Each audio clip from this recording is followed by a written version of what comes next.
మానవులు ఎందుకు దేవుని దగ్గరికి రావాలి, మానవులు ఎందుకు దేవుని దగ్గరికి రావాలి అనేటువంటి పాఠాన్ని మనం ఆలోచన చేయబోతున్నాం.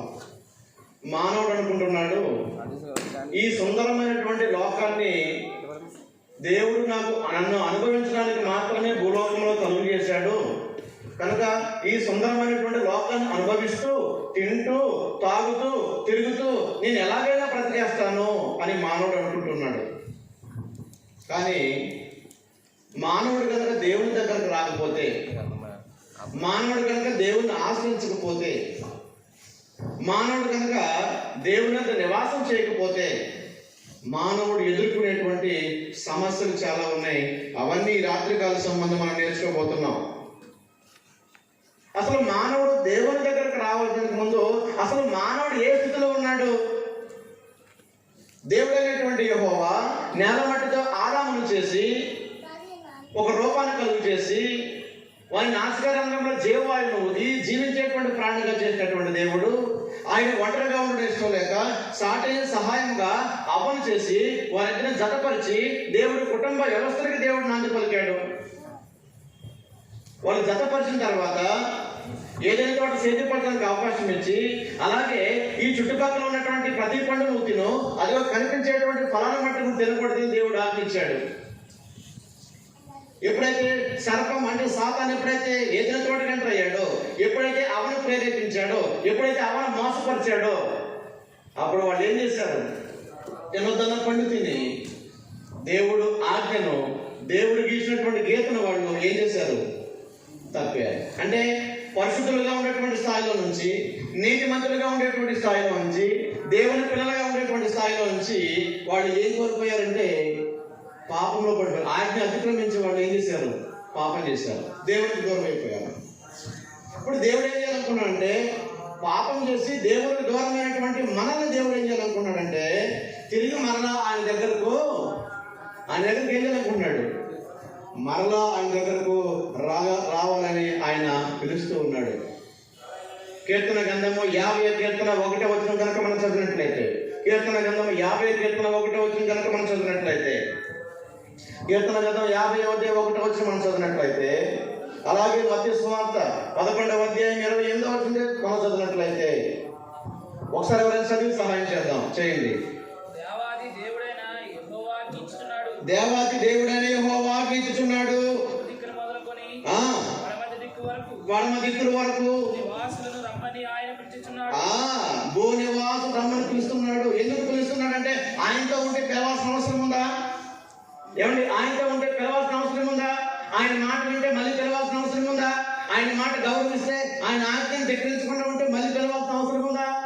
మానవుడు ఆజ్ఞను ధిక్కరించాడు కనుకనే, పాపం చేసి లోకంలో పడిపోయాడు కనుకనే, లోకాన్ని ప్రేమించాడు కనుకనే, లోకంలో ఉన్నటువంటి ఆశలు కంటికి ఇంపుగా కనిపించింది కనుకనే కుమారత్వాన్ని కోల్పోయాడు, పరిశుద్ధతను కోల్పోయాడు కనుకనే దేవుడు మరలా ఆ పరిశుద్ధతను, ఆ కుమారత్వాన్ని దేవుడు మరలా ఇవ్వడానికి ఏం చేస్తున్నాడు? ఈ భూదిక్కులు మొదలుకొని నలుమూలల ఉన్నటువంటి ప్రజలందరినీ కూడా దేవుడు ఏం చేస్తున్నాడు? నా దగ్గరికి రండి అన్నాడు. అలాగే ఈ ప్రపంచానికి యేసుక్రీస్తు ప్రభువు కూడా ఆహ్వానం పలుకుతున్నాడు. మత్తయి సువార్త 11వ అధ్యాయం 28వ వచనం కనుక మనం చదివినట్లయితే, ఈ ప్రపంచం మొత్తానికి యేసుక్రీస్తు ప్రభువు ఆహ్వానం పలుకుతున్నాడు. ఏమని పలుకుతున్నాడు తెలుసా? భారము చేత అలసిన సమస్త జిల్లారా నా ఎదుగు రండి, నేను మీకు విశ్రాంతి. ఎందుకని? పాపం అనేటువంటి భారం చేత, పాపం అనేటువంటి ఈ మురికి చేత, పాపం అనేటువంటి ఆ మూఢనమ్మకాల చేత, రకరకాలైనటువంటి కార్యక్రమాలతో మానవుడు లోకముని ప్రేమించి లోకంతో స్నేహం చేశాడు కనుక, ఆ భారాన్ని ఎదుర్కొంటాడు కనుక, భారం చేత అలసి నా దగ్గరకు రండి, మీకు విశ్రాంతి. నా దగ్గర మాత్రమే, అంటే క్రీస్తు ప్రభువు దగ్గర మానవుడికి విశ్రాంతి ఉంది. క్రీస్తు ప్రభువు ద్వారానే కోల్పోయినటువంటి పరిశుద్ధతను మళ్ళా సంపాదించుకోగలం. క్రీస్తు ప్రభువు ద్వారానే మళ్ళా దేవునికి పిల్లలు అవ్వగలం. అందుకనే భారం చేతవలసిన సమస్యలారా నా దగ్గర రండి, నేను మీకు విశ్రాంతిని ఇస్తాను అన్నాడు. అలాగే పరిశుద్ధాత్మ దేవుడు కూడా వాక్యం చేత మనల్ని ఏం చేస్తున్నాడు? వాక్యం చేత మనల్ని పిలుస్తున్నాడు. పేతురు రాసినటువంటి పత్రిక 1వ అధ్యాయం 14వ వచనంలోను, తెస్సలోనికీయులకు రాసిన 2వ పత్రిక 2వ అధ్యాయం 14వ వచనం చూసినట్లయితే, సువార్త ద్వారా మిమ్మల్ని పిలుస్తున్నాడు అంటున్నాడు. కనుక ప్రియులారా, దేవుడు మనల్ని పిలుస్తున్నాడు. కనుక మనం ఏం చేయాలి? ఆ పిలుపుకు లోబడి ఏం చేయాలమ్మా? ఆ పిలుపుకు లోబడి, అయ్యో ఇప్పటి వరకు నేను పాపంలో ఉన్నానే, పాపాన్ని ప్రేమించానే, లోకంతో స్నేహం చేశానే, ఆచారాలు మునిగిపోయానే, ఇక నా జీవితం అలా ఉండకూడదు, నా జీవితం నా దేవునితో గడపాలి, నా జీవితం నా దేవుడిని కొనసాగించాలని ఎవరైతే ఆలోచన చేస్తారో, ఎవరైతే తీర్మానం చేసుకుంటారో, ఎవరైతే అలాంటి హృదయంలో ఆ మాటల చేత నొచ్చుకుంటారో వారి జీవితాన్ని దేవుడు మార్చడానికి ఈ రాత్రి కాల సమయంలో సిద్ధంగా ఉన్నాడు. కోల్పోయినటువంటి పరిశుద్ధతని, కోల్పోయినటువంటి కుమారత్వాన్ని తిరిగి మరలా సంతరించుకోవాలంటే నువ్వు ఎక్కడికి రావాలి? మరలా దేవుని దగ్గరికి నువ్వు రావాల్సిందే. లేదు, ఈ లోకాన్ని ప్రేమిస్తాను, నా కుటుంబం ముఖ్యము, నాకు పిల్లలే ముఖ్యము, ఈ లోకాన్ని ప్రేమిస్తాను, ఈ లోకంలో ఇంకా ఎంజాయ్ చేస్తాను, ఈ లోకంలో ఇంకా తీరని కోరికలు ఉన్నాయి అనుకుంటే నువ్వు కోల్పోయేవి చాలా ఉన్నాయి. జాగ్రత్తగా చూసుకోండి సుమే. ఇంకా నాకు సమయం ఉంది, ఇంకా మీకు దేవుడి దగ్గరికి రావడానికి సమయం ఉంది, ఇంకా కొంతకాలం ఉంది, 2023లో వస్తాను, 2024లో వస్తాను. ఒకవేళ సమయాన్ని పొడిగించి రోజులు పొడిగించుకుంటే, దేవుడు ఈ రాత్రి నీ ప్రాణాన్ని అడిగితే, దేవుడు ఈ రాత్రి దేవుడు ఇచ్చినటువంటి ప్రాణాన్ని తిరిగి తీసుకుంటే నీ గతి ఏంటి? ఇలా దేవుడి దగ్గరికి మనం రావాలా వద్దా? ఏమన్నా రావాలా వద్దా? దేవుని దగ్గరికి మనము రావాలి. ఇప్పుడు ఎందుకు రావాలి?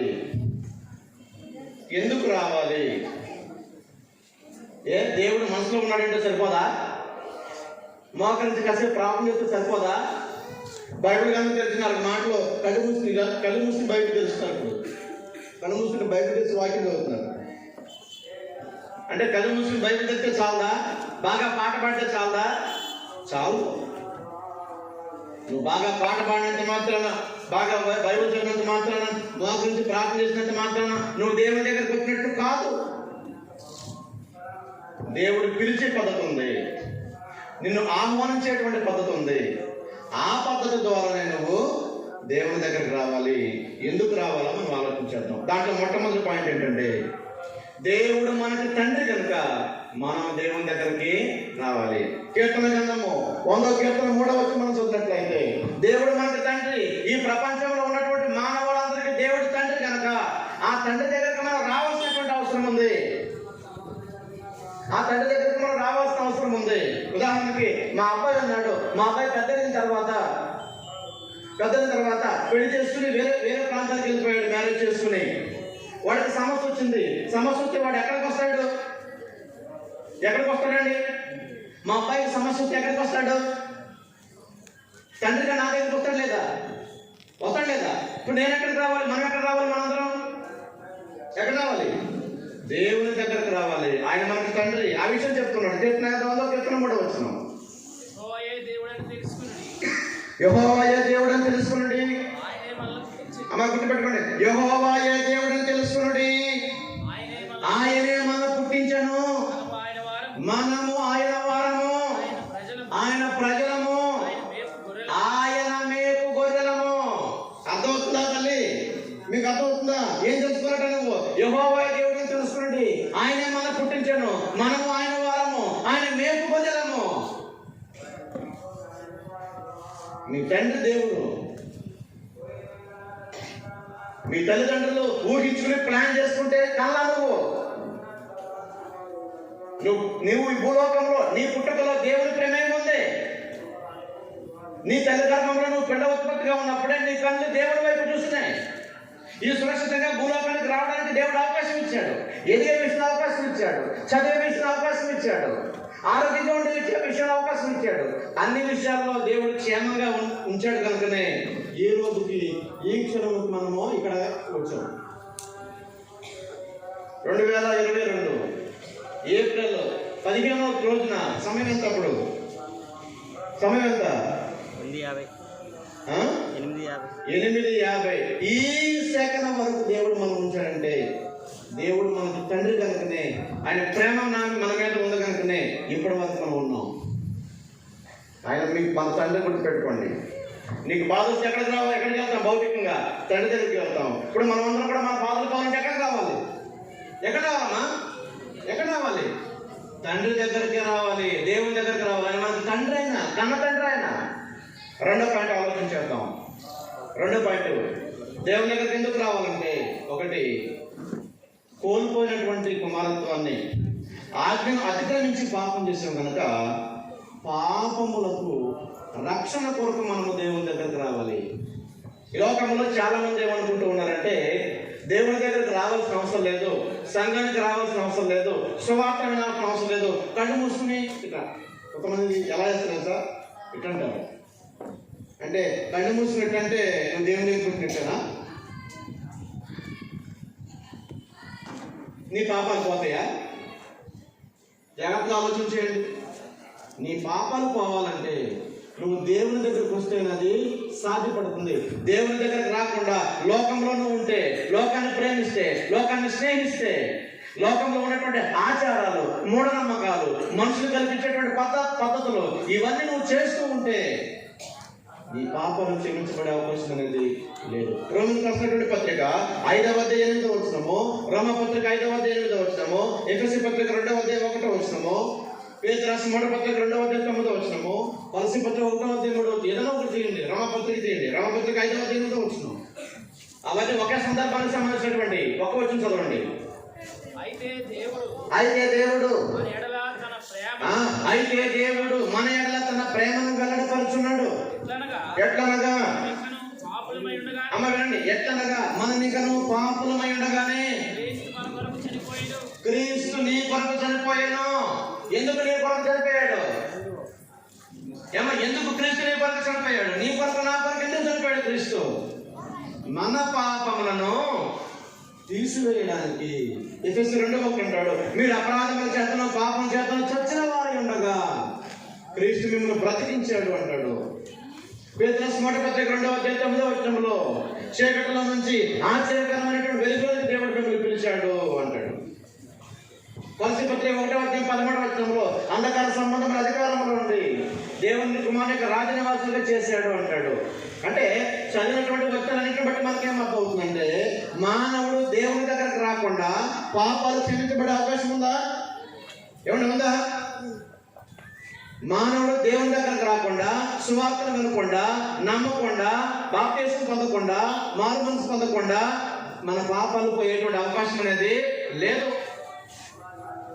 గుండెలేట్ అనుకుంటే నీ పాపాలు పోవు, కళ్ళు మూసుకుని ప్రార్థన చేస్తే నీ పాపాలు పోవు, ఎవరో ఒక ఆయనకి నీ పాపాల గురించి చెప్తే నీ పాపాలు పోవు, గ్రంథాలు చదివితే నీ పాపాలు పోవు. మరి ఏం చేయాలి అంటే దేవుని దగ్గరికి నువ్వు రావాలి. దేవుని దగ్గరికి రాకుండా, క్రీస్తు యొక్క త్యాగాన్ని నువ్వు అర్థం చేసుకోకుండా, ఆయన మరణ సమాజ పొందాన్ని గురించి నువ్వు తెలుసుకోకుండా నీ పాపాలు క్షమించబడే అవకాశం అనేది లేదు అనేటువంటి విషయాన్ని తెలియజేస్తా ఉన్నాను. మూడో పాయింట్ ఆలోచించేద్దాం. మూడో పాయింట్ ఏంటంటే, నిత్య జీవం కొరకు మనము దేవుని దగ్గర రావాలి. నిత్య జీవితం అంటే పరలోకం, నిత్యము జీవించేటువంటి చోటు. లోకంలో ఉన్నటువంటి వ్యక్తులు ఏమంటారంటే స్వర్గము అంటారు. క్రైస్తవులు ఏమంటారండి? పరలోకము అంటారు. క్రైస్తవులకి పరలోకంకి వెళ్ళాలని ఉంటుంది, లోకంలో ఉన్నటువంటి వారందరూ కూడా స్వర్గానికి వెళ్ళాలని ఉంటుంది. కానీ అది అంత తేలికైనటువంటి విషయమే కాదు. స్వర్గానికి పరలోకానికి వెళ్ళడానికి అంత తేలికమైన విషయం కాదు. మరి ఏం చేయాలయ్యా అంటే, ఆ నిత్యము జీవించేటువంటి ఆ జీవితాన్ని మనం సంపాదించుకోవాలంటే ఏం చేయాలయ్యా అంటే, యోహాను సువార్త 3వ అధ్యాయం 16వ వచనం అంటాడు. యోహాను సువార్త 3వ అధ్యాయం 16వ వచనము, దేవుడు లోకం ఎంతో ప్రేమించను. చదవండి. దేవుడు లోకం ఎంతో ప్రేమించను, తన అద్వితీయ కుమారునిగా పుట్టిన వాని విశ్వాసముంచు ప్రతివాడు నశింపగా నిత్య జీవము పొందుకుంటాడు. అంటే పరలోకంలో నిత్యము జీవించేటువంటి ఆ స్థానానికి నువ్వు వెళ్ళాలంటే, కోట్లాది దూతలు సంచరించేటువంటి ఆ స్థలానికి నువ్వు వెళ్ళాలంటే, దేవుని కుడిపాసన ఆశ్రయించేటువంటి అవకాశం దక్కించుకోవాలంటే నువ్వు ఎక్కడికి రావాలంటే ఈ భూలోకంలోనే నువ్వు క్రీస్తుని రక్షకుడుగా అంగీకరించాలి. క్రీస్తు నుండి విశ్వాసం ఉంచాలి. క్రీస్తు నుండి విశ్వాసం ఉంచకుండా, క్రీస్తు ప్రభువును రక్షకుడుగా అంగీకరించకుండా, సువార్త నమ్మకుండా నీకు పరలోకం వెళ్ళే అవకాశం అనేది లేదు అని దేవుడు మనకి స్పష్టంగా తెలియజేస్తా ఉన్నాడు. దానికి సంబంధించినటువంటి వచనాలు చాలా ఉన్నాయి. మనకి సమయం లేదు కనుక ముందుకు మనం వెళ్దాం. 4వ పాయింట్ మనం ఆలోచన చేసినట్లయితే, మంచి ఆరోగ్యం కోసం మనము దేవుని దగ్గరికి రావాలండి. దేనికోసం అండి? మంచి ఆరోగ్యం కోసము. ఈరోజు డబ్బు లేని ఇల్లు మనం చూడగలం, కానీ మందు లేని ఇల్లు చూడగలమా? ఎప్పుడైనటువంటి వాళ్ళు ఎవరైనా చేయొద్దండి, మా ఇంట్లో మందులు లేవండి, నాకు అసలు మేము మందు పెళ్ళి అలవాట్లేదని చేయొద్దు ఒకరైనా సంతోషంగా ఫీల్ అవుతా ఉందండి. అవకాశం ఉందా? డబ్బు లేని ఇల్లు ఉందా అంటే చేయటమంటే చేయలేము, కానీ మందు లేని ఇల్లు ఉందా అంటే ఎవరికి అవకాశం ఉండదు. ఈ రోజంతా కూడా కాలుష్యాన్ని బట్టి, వాతావరణాన్ని బట్టి, తినే ఆహారాన్ని బట్టి జబ్బులు తెచ్చుకుంటున్నాం. ఇలాంటి పరిస్థితుల్లో కూడా దేవుడు మనకు మంచి ఆరోగ్యం ఇవ్వాలంటే, నేను లోకంలో ఉంటే నా ఆరోగ్యానికి, నా జీవితానికి గ్యారెంటీ లేదు.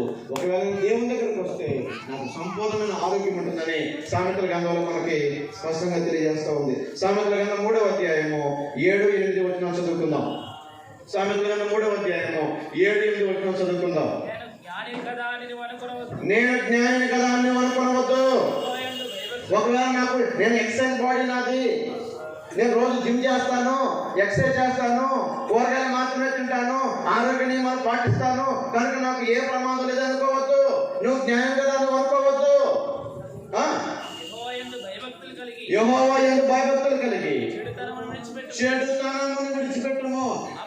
అంటే చెడుతనాన్ని విడిచిపెట్టకపోతే చాలా నప్పుడు చేయండి, వచ్చి పూజ చేసేయండి. అప్పుడు నీ దేహమునకు ఆరోగ్యమును, నీ ఎముకలకి ఏం కలుగుద్ది? సత్తువ కలుగుద్ది. దేవుని భయము భక్తి లేకపోతే, చెడుతనాన్ని కనుక నువ్వు విశ్వసించకపోతే నీకు ఆరోగ్యం కూడా ఉంటుందా? ఆరోగ్యం కూడా ఉండదండి. కనుక దేవుడు నాకు మంచి ఆరోగ్యం ఇవ్వాలంటే నేను దేవుని దగ్గరికి రావాలి. దేవుని దగ్గరికి వస్తే దేవుడు నాకు ఆరోగ్యం ఇస్తాడు. నేను జ్ఞానిని, నేను ఎలాగైనా బతికేస్తాను, నేను 50 బతికేస్తాను, 100 బతికేస్తాను, 120 బతికేస్తానంటే నీ జీవితం నీ చేతుల్లో లేదు. రేపు ఏప్రిల్ 16వ తేదీ నీ డైరీలో రాసుకోవడానికి నీకు అవకాశం లేదు. ఒకవేళ నీ డైరీలో రాసుకోగలిగితే నువ్వు ఇంటికి వెళ్ళిన తర్వాత ఈ 15 అంకె నువ్వు వేయగలవు, కానీ రేపు దిన నువ్వు వేయలేవు. ఎందుకంటే రేపు దిన నీది కాదు. ఏమి సంభవించడం నీకు తెలియదు. మరణము ఎప్పుడు, ఎక్కడ, ఎలాగా, ఏ రీతిగా వస్తుందో తెలియదు. జాగ్రత్తగా ఆలోచించండి. దేవుని దగ్గరకు రాకపోతే నీకు ఆరోగ్యం కూడా ఉండదు. ఆ తర్వాత 5వ పాయింట్ మనం ఆలోచన చేసినట్లయితే, ఆర్థిక సమస్యలు తొలగడానికి మనము దేవుని దగ్గర రావాలండి. ఏ సమస్య అండి? ఆర్థిక సమస్యలు. ఈనాడు ప్రపంచం అంతా కూడా ఆర్థిక సమస్యలతో కొట్టుమిట్టాడుతూ ఉంది. ఎవరో మంచి ఉద్యోగం చేసినటువంటి కుటుంబాలే బాగున్నాయి, కానీ చిన్నగా కుటుంబాలు ఎలా ఉన్నాయంటే చాలా ఆర్థిక సమస్యతో కొట్టుమిట్టాడుతూ ఉన్నాయి. ఇలాంటి పరిస్థితుల్లో నిజమైనటువంటి దేవుని దగ్గరకు రాకపోతే, వృద్ధి కలం చేసేటువంటి దేవుని దగ్గర రాకపోతే, దేవుని స్మరించుకోకపోతే ఎవరు నీ కుటుంబానికి భరోసా చెప్పండి? నీ ఆర్థిక సమస్యను పోగొట్టడానికి ఏకైక మార్గము, ఏకైక వ్యక్తి ఎవరైనా ఉన్నారంటే ఆయన దేవుడు. జాగ్రత్తగా ఆలోచన చేయండి ప్రియులారా. చదువుకుందాం. సామెతల గ్రంథం 8వ అధ్యాయము 17-18 వచనాలు. సామెతల గ్రంథం 8వ అధ్యాయము 17-18 వచనాలు. అమ్మా జాగ్రత్తగా గమనించాలి. అమ్మా అంటారా? నన్ను ప్రేమించు వారిని నేను ప్రేమిస్తాను. నన్ను జాగ్రత్తగా వెతుకువారు అంటే నా దగ్గరకు వచ్చిన వారు నన్ను కనుగొంటారు. ఏమిస్తాట వాళ్ళకి? నన్ను జాగ్రత్తగా కనుగొనే వారికి, నన్ను ప్రేమించే వారికి దేవుడు దేవుడిని ప్రేమించే వారికి దేవుడు ఏమిస్తారంటే ఐశ్వర్యము, ఘనత, ఏమిస్తారండి? స్థిరమైన కలిమి. ఐశ్వర్యం ఉంది దేవుని దగ్గర, ఘనతలు దేవుని దగ్గర, స్థిరమైన కలిమిలు దేవుని దగ్గర, అలాగే నీతి కూడా ఉంది దేవుని దగ్గర. అవన్నీ దేవుడు నీ సొంతం చేయాలంటే, అవన్నీ నీ కుటుంబానికి దేవుడు ఆపాదించాలంటే, లోకంలో ఉన్నటువంటి నీవు ఎక్కడికి రావాలి? ఎక్కడ రావాలమ్మా? దేవుని దగ్గరకు నువ్వు రావాల్సిందే. దేవుని దగ్గర రాకపోతే నీ సమస్య పోదు. ఫిలిప్పీ పత్రిక 4వ అధ్యాయం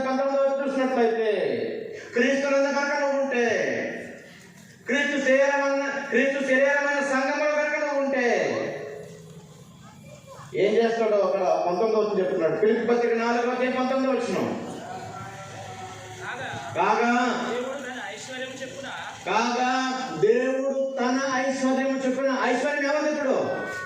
అమ్మ విన్నారా? ఐశ్వర్యం ఎవరిది? ఎవరిది ఐశ్వర్యం? ఎవరిది? దేవుడిది. ఇవ్వాలి. ఎవరు ఇవ్వాలి మనకి? దేవుడే ఇవ్వాలి. దేవుడు ఎప్పుడు ఇస్తాడంటే చదవండి పూర్తిగా. కాగా దేవుడు తన ఐశ్వర్యము చొప్పున క్రీస్తు యేసునందు మహిమలో మీ ప్రతి అవసరాన్ని, మీ ప్రతి ఆర్థిక సమస్య దేవుడు తీరుస్తాడు.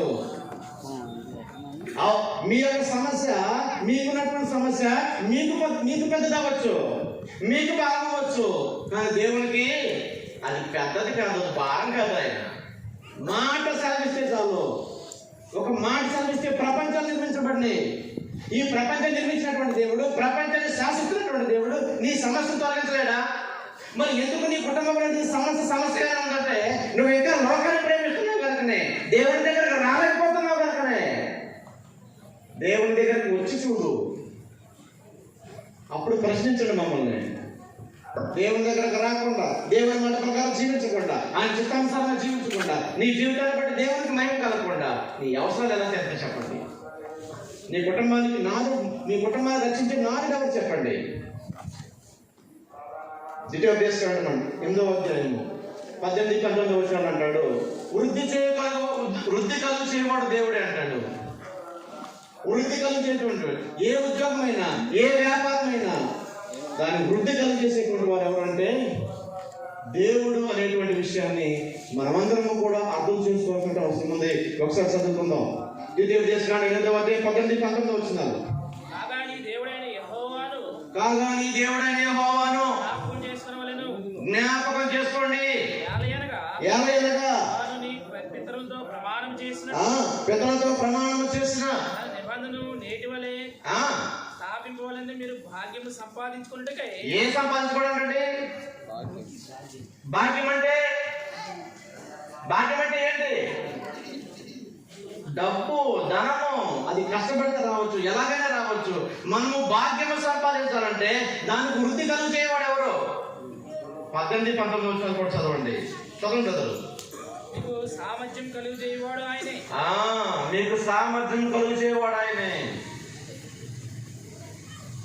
600 జీతంతో 60,000 జీతం తీసుకునే వాళ్ళు ఉన్నారు. సామర్థ్యం ఎవరు కలుగు చేస్తున్నారు? 6,000 జీతంతో 6 లక్షలు తీసుకునే వాళ్ళు ఉన్నారు. సామర్థ్యం ఎవరు కలుగు చేస్తున్నారు? దేవుడే. కానీ దేవుడిని జ్ఞాపకం చేసుకుంటాడా మానవుడు? వృద్ధి కలిగేసేటువంటి దేవుని జ్ఞాపకం చేసుకున్నాడా మానవుడు? దేవుని దగ్గర రాగలుగుతున్నాడా మానవుడు? లోకాన్ని ప్రేమించడం మాని దేవుని ప్రేమించడం ప్రారంభిస్తున్నాడా దేవుడు? మానవుడు జాగ్రత్తగా ఆలోచించండి కదా. మనం ఆర్థిక సమస్యలు పోవాలంటే మనం దేవుని దగ్గరికి రావాలి. ఆ తర్వాత మనము 6వ పాయింట్ మనం చూసినట్లయితే మన కుటుంబ క్షేమం కొరకు మనం దేవుని దగ్గర రావాలి. ఈ ప్రపంచంలో ఉన్నటువంటి ప్రతి కుటుంబాన్ని దేవుడు ఏర్పాటు చేశాడు. మనం చదివినట్లయితే ఎఫెసీ పత్రిక 3వ అధ్యాయము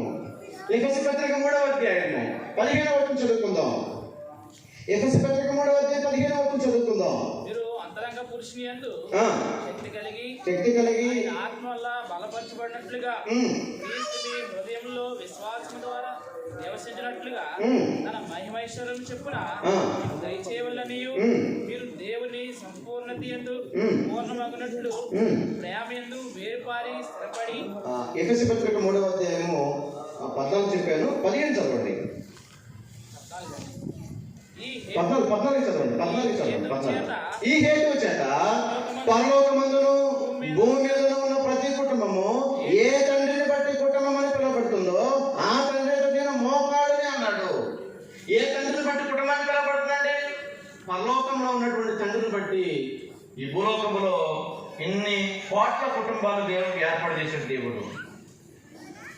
మానవుని ప్లానింగు, పెద్దల ప్లానింగు, తల్లిదండ్రుల నిర్ణయాలు కాదు. ఒక కుటుంబాన్ని జతపరచాలంటే దేవుని ప్రమేయం లేకుండా ఒక కుటుంబం జతపరిచే అవకాశం అనేది లేదు. మరి ఈ కుటుంబానికి క్షేమం ఎవరు ఇవ్వాలి? ఈ కుటుంబానికి దేవుడు ఏర్పాటు చేసినటువంటి కుటుంబానికి క్షేమం ఎవరు ఇవ్వాలి? దేవుడు మాత్రమే ఇవ్వాలి. ద్వితీయోపదేశకాండము 30వ అధ్యాయం వచ్చిన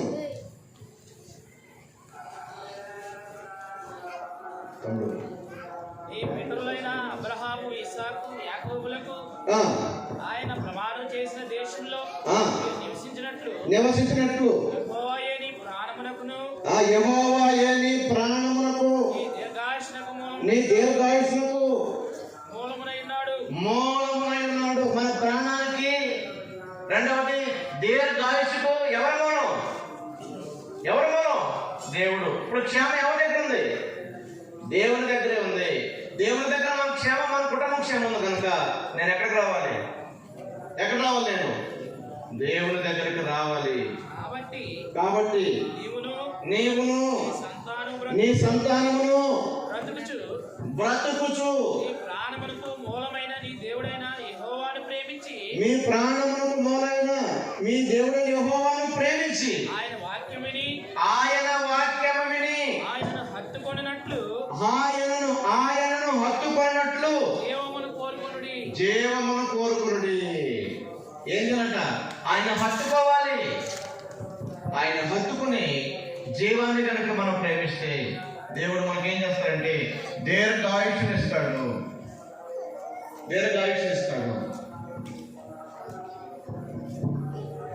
కనుక దేవుడు దీర్ఘాయుష్ని ఇస్తాడు కనుక మన కుటుంబ క్షేమం కోసము మనము దేవుని దగ్గరికి రావాల్సినటువంటి అవసరం ఉంది.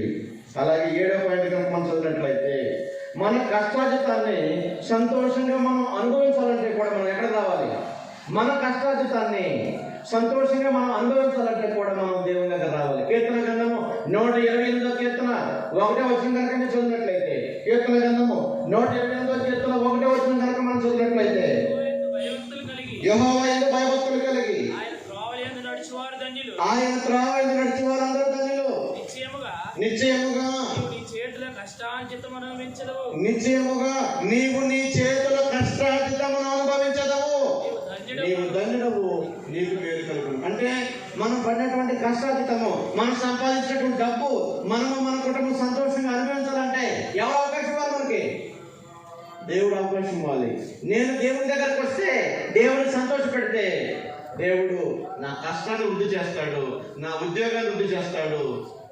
నేను చేసే ప్రతి దానికి కూడా దేవుడు వృద్ధిని కలుగజేస్తాడు. ఒకవేళ దేవుని దగ్గరకు రాకపోతే